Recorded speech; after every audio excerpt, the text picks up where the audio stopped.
to another episode of The Man Space. Marcin and I are super excited and truly humble. Week after week, different gentlemen from different parts of the world coming to have conversations with us with an open heart and open mind, with the mission and vision of sharing and building a supportive community where men have a place and a space to go to, support one another and feel supported, and women who are well-heeled and who see the value of raising their sons to be truly healed men, and women who want their husbands, their brothers, their fathers, their uncles, help them in their healing journey. We all join forces and make this possible. As we get started today, I am personally delighted with our guest today, Marquese Martin-Hayes. I met him as a stranger, but over the years, we've become brother and sister. We truly are what I consider heart family. And so it truly is an honor for me to feature Marquese today. Marquese, welcome to the Man Space. Thank you. Thank you, Dr. Cass, for having such an opportunity and knowing both of you. I'm excited to be a guest. I have no idea where we're going to go, but I know and trust that it's going to be a space of elevation for us all. So thank you for having me. Beautiful. So as we get started, Marquese, I want you to share with us what are some of the really challenging emotional situations you have faced into your manhood, right? Yes. And how has that shaped you? Oh, wow. It's good. I think I'll start with parenting. Parenting, being a young father, really shifted my approach to life and in many ways caused me to grow up faster in terms of responsibility, but not necessarily from a maturity perspective. And I remember having the privilege of being really connected with my father. So I would make many phone calls, but also having this idea inside of me of what I thought would make for a good father. And unfortunately, my son learned the hard way through all of my mistakes about trying to figure out what a good parent looks like. But I remember a particular day when I had a conversation with him. I was trying to teach him and coach him some things, and I realized I was done. I had nothing else to give him. I didn't know how to provide guidance to him. And so I literally looked at him and said, help me parent you.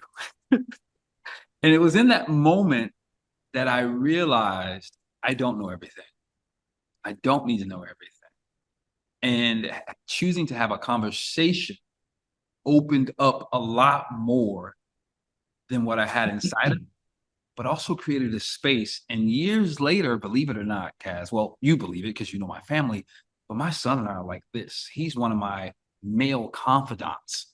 When I have emotional, mental, strategic issues, I can call him because it was back then that I opened up the playing field from I have to have the answer to, hey, help me discover, even when he was, I think he was probably 15, 16 years old.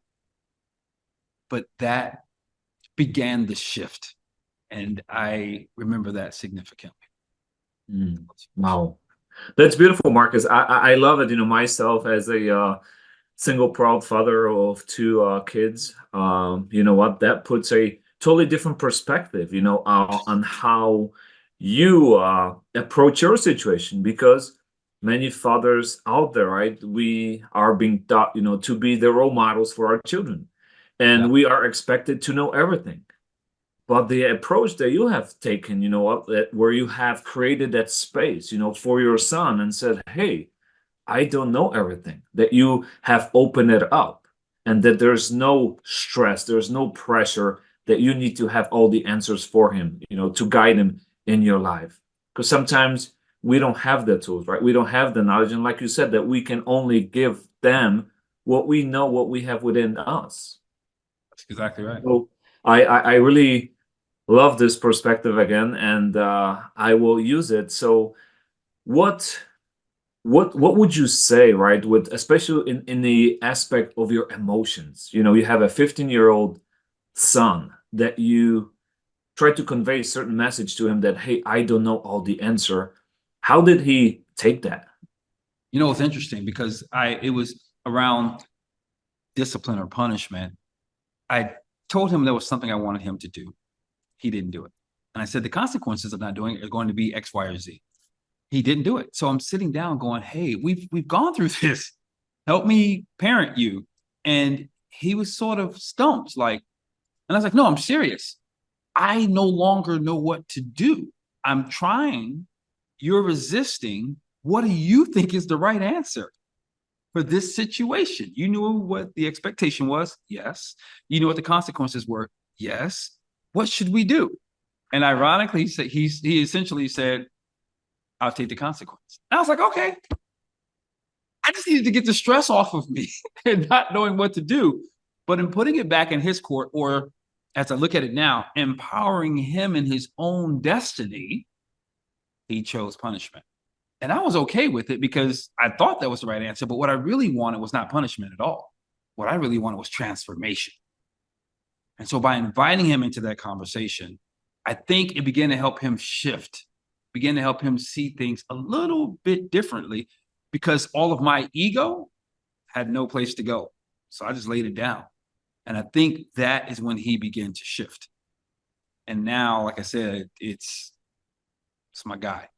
As a gentleman, grown gentleman himself, he embodies that, right? He always seeks counsel. Yep. Instead of saying, this is what I want. Mm-hmm. And so growing up, you grew up around a very strong single mother. Mm-hmm. And then you had the guidance and mentorship of a very enlightened father. Mm-hmm. And now you have the ability to raise your son with both. Your mom was military, so she disciplined you. Yep. So you know what that looks like.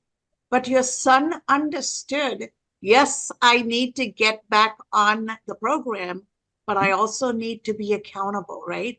Yep. So that was his choice. That is fantastic. How was it different raising daughters? Because daddies and daughters are very different than daddies and sons. Yeah. Wow. So fortunately, my son was the experiment of me trying, this is what it's got to be. But I learned most of what I wanted him to be was centered around the ego I wanted to project into the world and make people think I was something. And I realized that before he left home, I didn't know how to fully shift, but I shifted to coach mode with him because I realized really what I want him to do is take and make responsibilities and become a thinker. So it began to get better, much better before he left home. The girls, the middle child, Zai, I remember one time yelling at her and she broke. And that was it. I was like, I'm never yelling at her again. She will never be spanked or any of that craziness, because I understood her spirit and I was not trying to break my children's spirit. I was just trying to guide them in what I thought was who they are and what I thought was best with some of my practices. But I also knew they were different than me. And it took me a while because I grew up very strict religious around what you're supposed to do, what you're not supposed to do. And I had to learn, wait a minute, that was my truth. It doesn't have to be theirs. And my job as a parent is to coach and guide. So with Zai was fairly easy. It wasn't very hard. And then Mills was a little more challenging because she's an old soul. So I knew early on at like 3 years old, okay, she's drawn a line in the sand. If you cross this line, it's dukes up, Pop. And I understood that because she wasn't going to be bossed around. So what happens, I begin to look at them each individually and discover, wait a minute, I have to show up differently for each child because they're pulling for something different out of me. And as a result of that, it began to get really smooth. There was some confrontation with Mills because she was in her own world, but didn't quite know how to communicate. And I remember one time getting fed up, like, I just quit. I'm done. I've done all the work I can do. And that lasted a moment because as a father, you love them. Yeah. But what I found in that moment was I was still trying to force my way. So having girls strikingly shifted how I parent. I really was forced to think differently. I also learned about women through watching my girls. I remember my two girls fighting and over my attention. And I'm going, what are you doing? Like, I love you and I love you. But I could see them trying to get dad's attention. I'm like, you don't have to do that. And then watching them at one time or another kind of tussle, right? You know, they say sisters get after each other. I'd tell them, don't you mess with her because I'll get you about her. No, you mess with her because I'll get you about her. And to try to help them understand the necessity of community within our home. But they melted me. They forced me to think differently because I knew I had to handle them differently. I saw where I fumbled my son, and I didn't want to do that again. And then being young ladies, I wanted to honor them. So it shifted a lot. They say that once a man has a daughter, chemically more estrogen is released into that man's life, and I would say that is the truth with me for sure. Wow, that's powerful, Marquise. Because you know what, I love how you shared that. You know what, when you went in a coach mode with your son, you were coach mode, but then with your daughters, like you said, you had to switch a mode to coach them individually, different modes that you had for your daughters. And for many single dads out there, single parents that are in these situations, that I believe it is hard for us to adjust, right? I have a son as well. I have a daughter. So like you said, you have to, but you don't have to, right? Become different character, right? Different approach with each of them, right? Yes. In order to get the message through and just coach them, develop them to become, a person that, you know what, when they do go out on their own, that they have been raised in a humble manner to go out there. Yeah, I would say that. And with my girls, I was forced to pay more attention to who are they?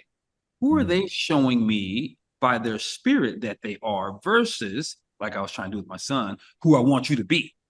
I had to let go of this idea of who I want you to be and move into discovering who you are. And then, of course, put some morals along with it, using love as the medium. But it forced me to become the observer. And so I would pray, like, okay, God, help me see who this child is so I can nurture that.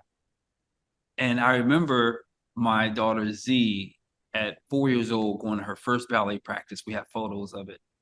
And I hope she never sees this video, but my child couldn't dance for the life of her. She had no rhythm, but year after year, we kept taking her. Year after year, because that's what she was showing us. In her junior year of high school, the second semester, she did a performance. Her mother and I cried like, oh my God, she has rhythm. Where did this come from? Our poor child had 2 left feet. But then she's since gone and graduated from college, been invited to a very prestigious school over in Senegal by invitation only, and they never even saw her dance. They just saw her resume and invited her. Only 31 international students. She's now known and has a repertoire and a following of people who respect her and her craft. But I would have never known it if I focused on, you need to be this, this, and this, and this. Instead, it was like, let me watch. Oh, okay, let us just nurture. Even though we didn't see it with our own eyes, let us nurture. And as a result, we got pretty lucky. And I'm thankful it worked. It's all an experiment. It's all an experiment. But life is an experiment, right? None of us come into the world with a rule book or a manual. I remember I got my husband a parrot and he's like, where's the instruction manual? I'm like, they don't come out with children, right?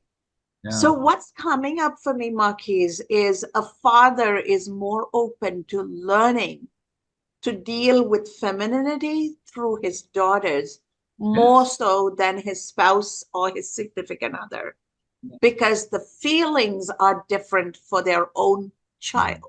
Yeah. So my question is, having gone through this process, you had a great mom for the children who was completely reliable and there and a great partner to co-parent with. Yes. How did you transform before and after your daughters in terms of relationships with other women? Great question. Great question. Great question. It really, so I grew up being a gentleman. That's kind of how I was nurtured, because I had a lot of strong women in my family, and the men respected their strength. Mhm. But it made me be way more thoughtful in my choices and how I want to deal with women. I had to become aware, more conscious around how do I want to interact with this woman? How am I impacting this woman? And if this woman's going to be in my life, and at some point, my children have to meet her because she's a part of my life. What am I going to be showing? What am I going to be reflecting to them about this person? And if they meet this person, what are they going to see? What is it going to say about me and my choice to them? Because whether I like it or not, they're watching to see what their father appeals to, because they love their father. They protect their father and they want to please their father, right? So I had to begin to really, to the best of my ability, dissect who am I going to spend time with, and slow down how I interact with them in a way that ensures that if they ever had to have a conversation with my daughter, or my daughter saw me interact with them, that it would always be something they could be proud of. It'd always be something that was gentle, that was reflective, that was kind. So much so that it was important to me, how did I show up around their mother? I'd show up at the house and cut the grass if I needed to, or repair something, because I didn't want them to get their mother and I's relationship confused with what respect looks like for a woman and what they should expect in a man. And I have a small testimony around that. I remember when my daughter was in college, she met a gentleman she was super fond of. It'd been probably 8 months before I got to meet this gentleman. And I met him, and I just introduced myself and went right back to work. A few months later, I asked my daughter, I said, "Hey, so what happened to the guy?" She goes, "Oh, I got rid of him." I said, "You did? Why?" She goes, "Dad, the look in your face is all I needed to know." I was, wow.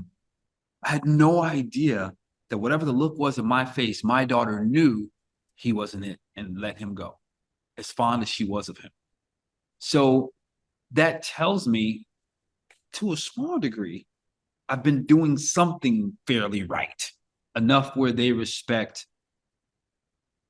how I respond to someone they bring to me. Yeah. So we'll see. It's not over yet. We'll see. Yeah. We'll see. There's still time to test the waters and see. But No, that is, Marcus, so powerful, because I see this in the environment that we're in, where our children are. And my daughter's 9, my son is 13, and they do look up to us and see how do we treat our mothers, right? How do we treat our significant others? And then later on, we might not think that, hey, they're actually paying attention or watching, but they really do. They really feed off of us as well. Who is my dad as? Is he a gentleman? Is he a good, kind man? Is he polite? Is he loving, to mom? How is he treating her? And then later on, like you said, it just, your daughter didn't need to hear from you that, yeah, he's the one or not. She knew by your body language. She knew that, hey, whether dad likes it or not. And then also what I want to go back to is what we talked about before, that how many times, I hear, or in certain cultures, is where many times we as parents, because because my parents were doctors, I have to be the doctor and you have to be a nurse or doctor as well. And I've seen that many times fire back, because I have from my family experiences where, hey, you got to be so and so, and the child was forced to go to college to become a doctor or nurse, and now all the student loans have to be paid off. But now that son, that daughter, now they're doing cable installation. wow. And what you have said is what I really love is allow them to be, right? Don't let your ego say that, hey, you have to become this or you have to do this, right? No, it's up to you. I'll be there. I'll support you. I'll give you my opinion, my advice. Right. But you know what? Ultimately, this is your life.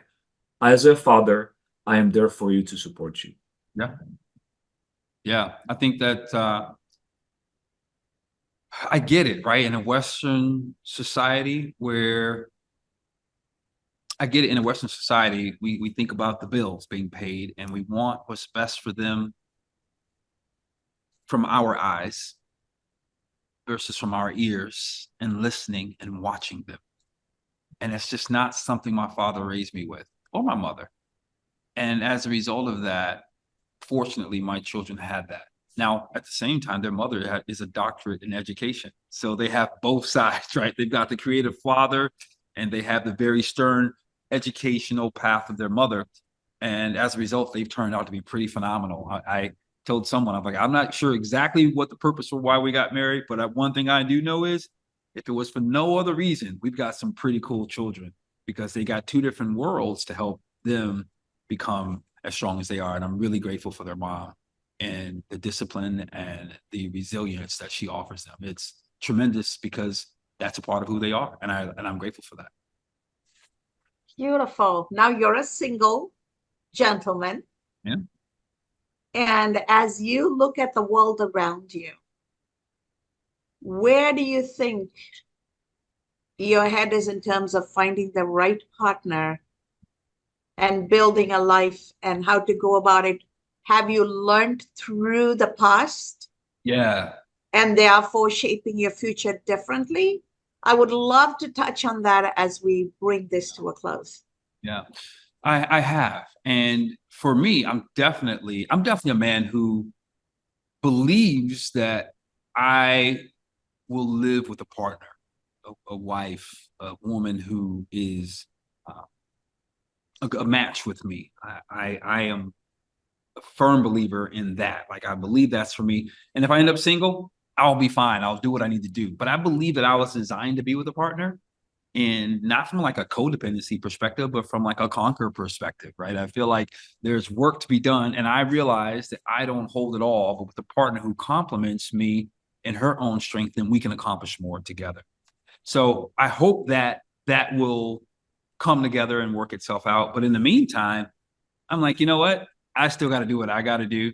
I still got to build the kingdom so she can come and be a part of it in her own way. We can contribute and build together. And so that's what I'm focused on. I'm focused on my children, my company, and my mission in life. That's it. And hopefully, well, not hopefully, my partner will complement in her own way those things, and somehow I'll be able to complement her in those ways. But if she doesn't complement those three, then she wouldn't be a fit for me. It's pretty straightforward. If you're not purpose oriented, if you don't have a sense of family, or if you're over westernized, you're probably not for me. And that doesn't mean I don't like Western women. It just means that I'm looking for a partner.